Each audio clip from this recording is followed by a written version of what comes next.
Hi everybody, the guest for today's class is Ashutosh Garg. He has a very unique profile.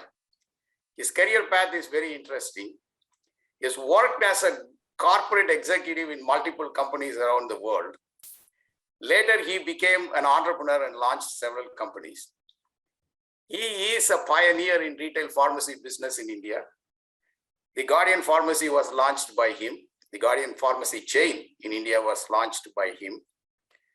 He has written several books, and when he has time, he has a passion to teach. He does offer custom courses to students around the world, especially related to business. His current venture is called The Brand Called You.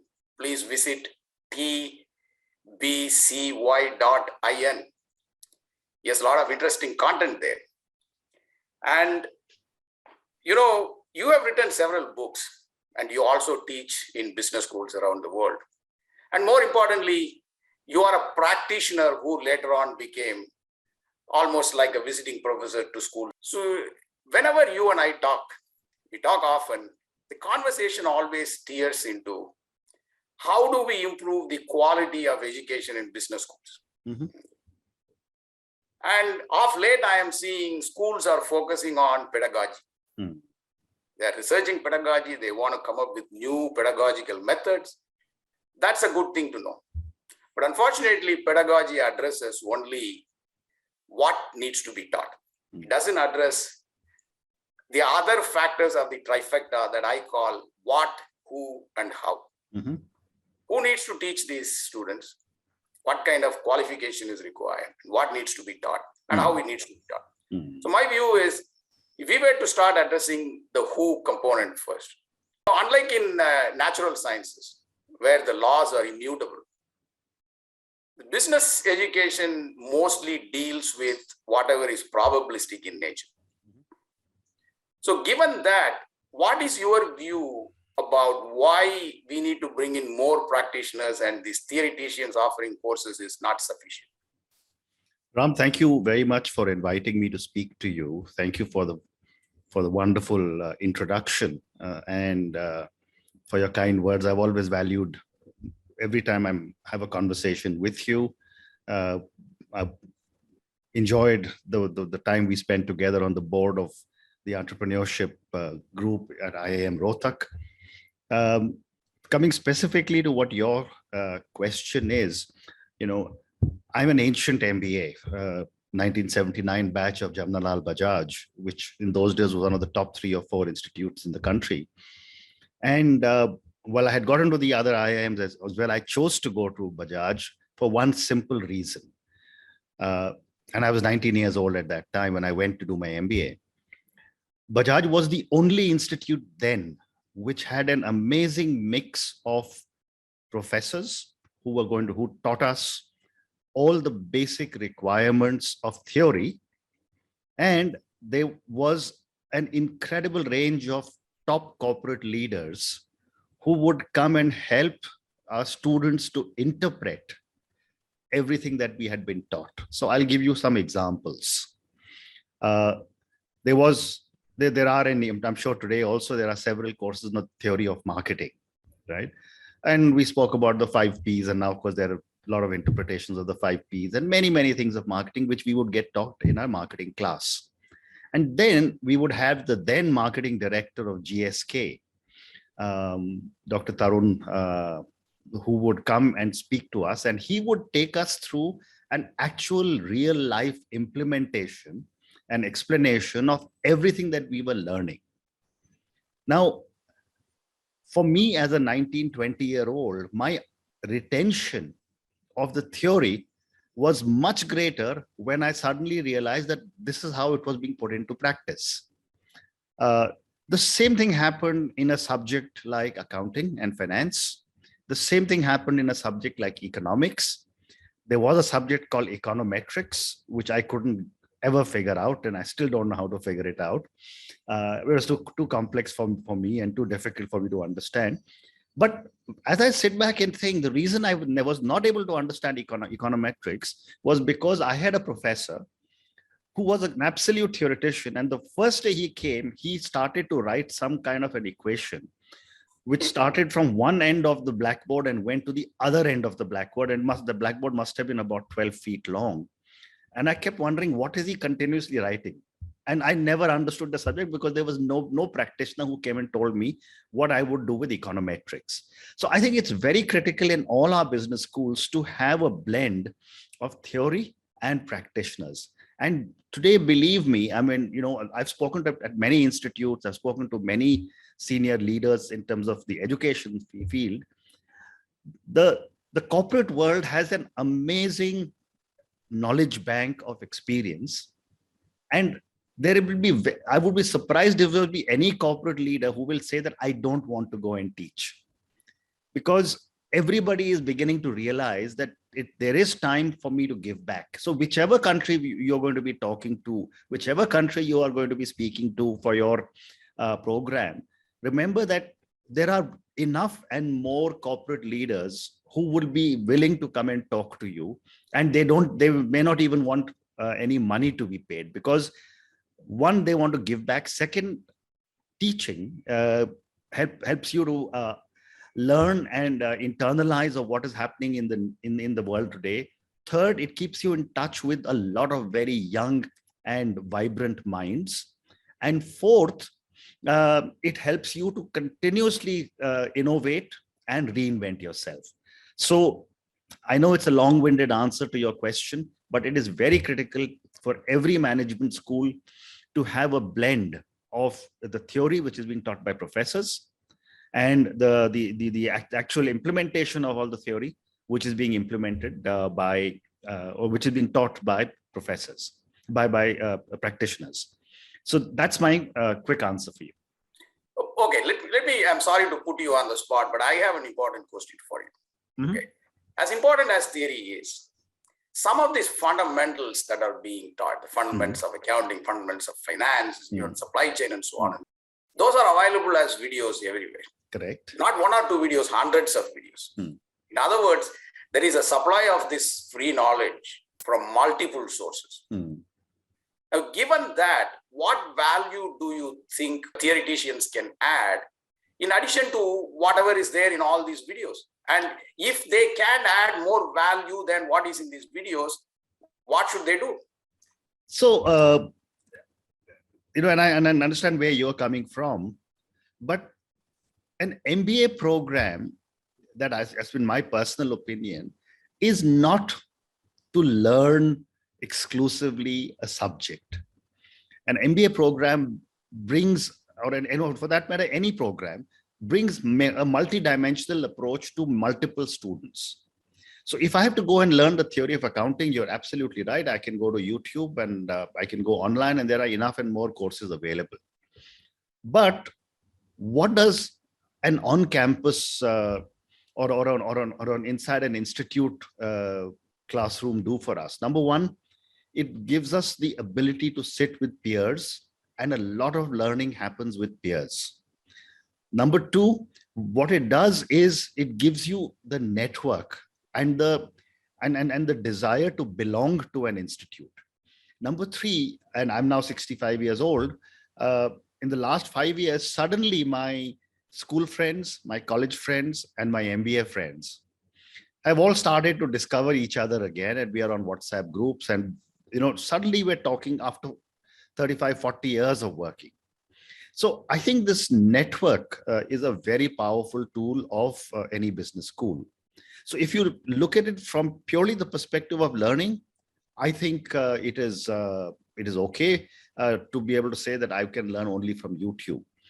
But the competition that all human beings like some kind of competition. So how did I do my mathematics paper or my econometrics paper or my marketing paper in relation to another person in my class keeps me going with that additional adrenaline rush that I need in the middle of the night when I go to sit and submit a paper or work on a case study and submit that.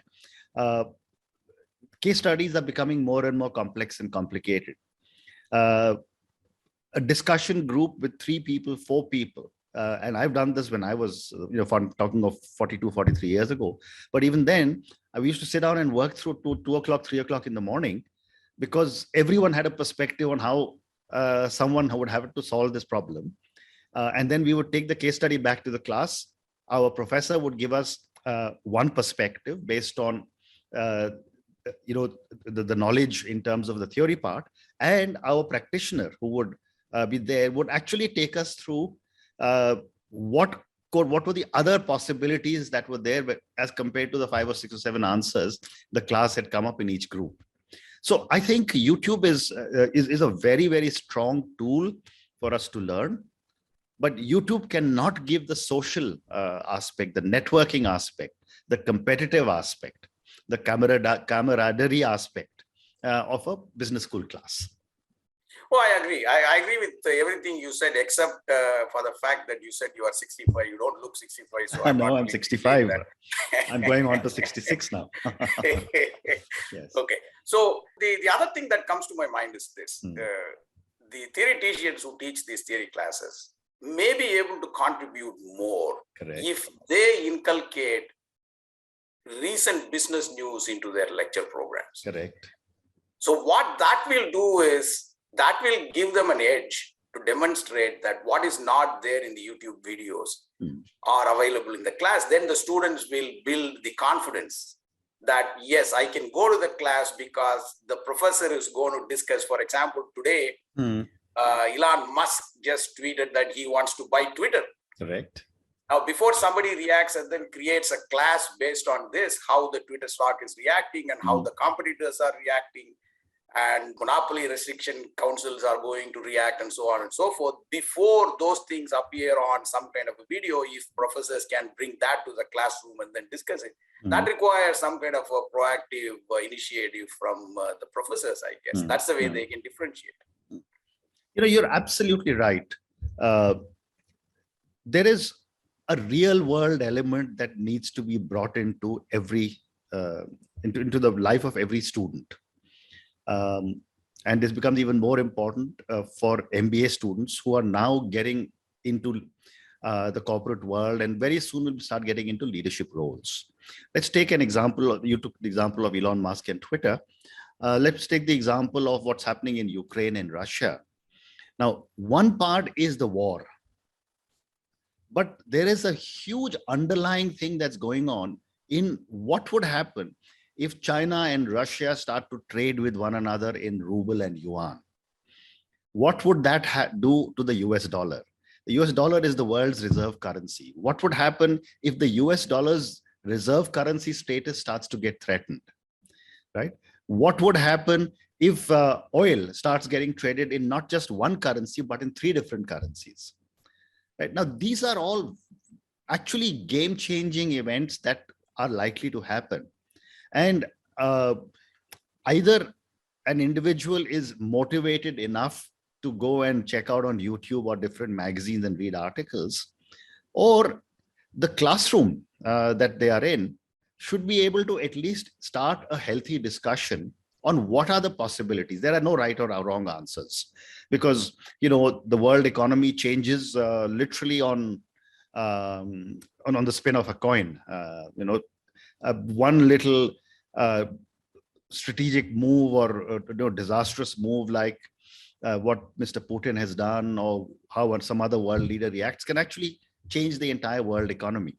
So I think it is important for us to start bringing in an interpretation of real life events in the world into the classroom, and then integrate it with what could have been the impact from an economics perspective, from a marketing perspective, and so many other perspectives.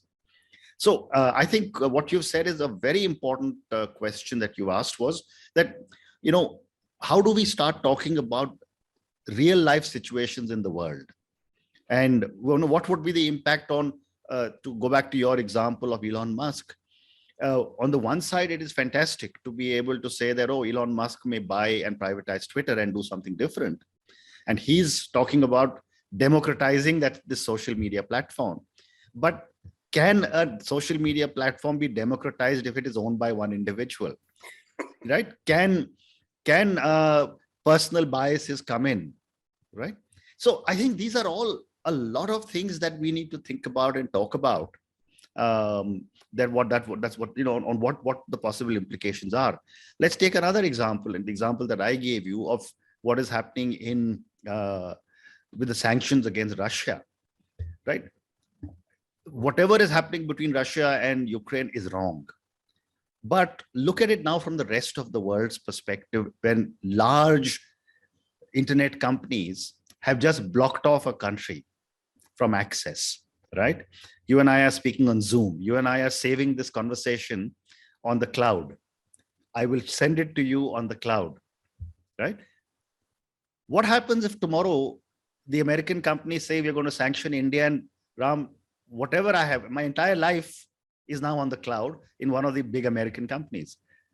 So therefore, there are these, these would be seismic changes that may happen in the countries, which will actually result in countries beginning to, put up their borders, saying we want to be able to have all these major resources in our own country.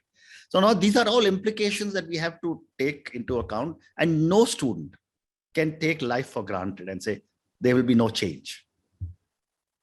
So this requires, I would say, from your conversation, whatever you just told me now, this requires professors to become students first. Correct.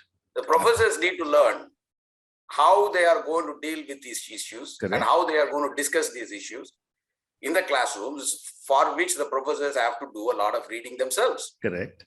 Not only that, Ram, I would go back I had one more thing to you, which is that when I was growing up and doing my MBA, there were certain things that were taken as given when my professor told me something, right? Because of the pedestal that they were on.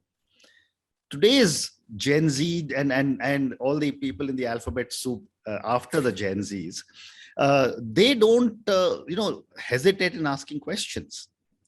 And if a professor does not know enough in a social media democratized world where everyone has access to everything, there are going to be challenges. Because if supposing you're in my class and you start asking me why, how, who, what, and if I'm not able to answer you, you can imagine how your reaction would be to me as your professor. Oh, true. I mean, that is why I request professors to check their ego out as they enter the classroom. Correct. Because the best way to tackle any situation for a professor is, if they don't know something, the best way to say, I don't know, let's pursue this together. Correct. And if you know the answer, please educate me. If that kind of a humility exists in professors, correct, that will come back to reward them. Well said. So the second factor in the trifecta of the factors we're talking about is how or what kind of methods one need to use in imparting education. Rather than doing whatever has been done for years together, I just want to propose something to you and get your views on that. Why not professors create videos, send it to students early on, so that the students watch those videos at their own convenience, come to the classroom exclusively to participate in discussions with each other and with the professors on what they learned, rather than the professor telling them everything related to the basics of the topic taught. Why not do that as a homework, not after the class, but before the class, come to the class solely for the purpose of discussing things? Absolutely brilliant thought. And this takes me back many, many years. I used to have a very senior boss in the company that I used to work for. And he would, send out the detailed business plans for the company. And then when we would go for a board presentation, he would start by telling the board that instead of my taking you through the entire presentation, can I take it as read? Now, can you start asking me questions? And that was a paradigm change, because nobody at the top level would ever read. They would get their big folders, binders, they would come to the boardroom and then expect to be taken through it. And the standard words, the phrase in those days, will you walk me through your business plan? So when this business leader came and said, and I was, an assistant to him, he would walk into the boardroom and say, can I take this as read? And once, if you have read it all, now let's get into a discussion on what my challenges are and how you can help me. So if professors start to video record and today there are enough and more tools available, not just to record, but to disseminate across multiple platforms. If they record a class session and then spend the class of 45 minutes or 1 hour or whatever time that is, in a healthy discussion, two things will happen. Number one, the time that is being taken to disseminate the knowledge in the class, which is basically a one-way dump of a lot of knowledge that is taking place, won't happen. But more importantly, if I'm one of those students who is used to being spoon-fed and making copious notes in the classroom, I will be forced to read and listen to what my professor has recorded for me, and then ask my questions so that the discussion will be more in terms of what all of us have interpreted from the classroom, rather than listen to it and then the moment I step out, I'm now either going to forget what I've learned, or I'm going to wait for someone else's notes to say, can let's share what you have noted down. So you're absolutely right. I agree with you. Yeah, of course, there has got to be a difference between a first standard class and an MBA class. You can spoon feed in the MBA classroom. Absolutely. For that matter, any postgraduate classroom. Correct. But now comes what, how we have just completed. Now let's talk about what needs to be taught. Okay. Mm-hmm. Here is this. I have attended several custom courses, okay, which are not offered in many institutions. But I was fortunate that the institution that I attended offered such courses. I have spoken to several executives, CEOs. What I have found was there is one particular topic that many want the schools to teach. That is, nowadays, corporations are flooded with cash. They are hoarding cash and shedding employees. So they have so much cash. Correct. Several people said business schools have to start teaching how to deploy capital effectively. Mm-hmm. Now, deploying large amounts of capital comes only out of practice. There is no book that says, you can't go and buy a book that says, okay, how to deploy capital. Mm. So, in addition to such courses, what other custom courses would you prefer that the MBA students be taught? And if required, if they have to invite practitioners like you to teach those courses, then so be it. There is no point in saying we don't have staff, we don't have informed professors here to teach these courses. Rather than doing that, they could go and invite people like you to say, hey, this is a custom course. Remember that one course that I offer. So do you have any course in mind that you want business schools to teach? That will help the industry. Let me start with your last point, which is, business schools may say that we don't have access to people, not many people are available. I think that is a fallacy. Given today's network of, platforms that people can choose from, you can actually reach out to anyone in any corner of the world. And time zone permitting, I don't think there will be any human being who will say, Ram, I am not willing to come and take a 45-minute or a 1-hour class, irrespective of which part of the world I may be in or wherever the students may be in.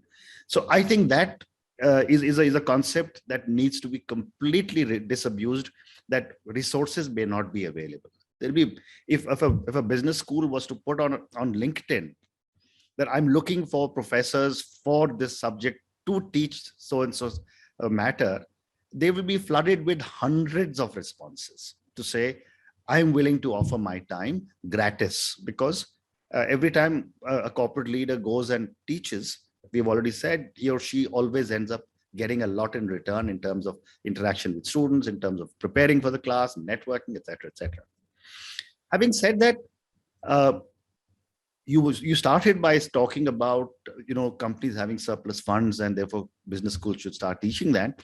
That is one aspect. But I think what is very important for every business school student to start understanding is that there is a lot of knowledge that exists with practitioners, and they can teach you, if you want to become a startup, what are the things to do in your startup, and what are the things, what goes into bootstrapping a company, right? Very important. Every company will not become a unicorn, right? But there will be many companies which will have opportunities to do many things. Students have to be taught that one of the primary reasons startups or entrepreneurship fails is because people give up, right? Why do you have to give up? People have to be taught that if you choose not to be an entrepreneur and you decide you want to work for one of the large companies, you need to be a professional entrepreneur within your company, because today every company is encouraging you to take the initiative. And whether it's a small little project or a large project, every company is doing multiple things which are very entrepreneurial in nature. Number 4, and this is something I have a book on also on failure. Management schools don't teach people it's okay to fail. It doesn't matter. We do keep hearing all over the world that Silicon Valley, the region that you are sitting in, actually celebrates failure.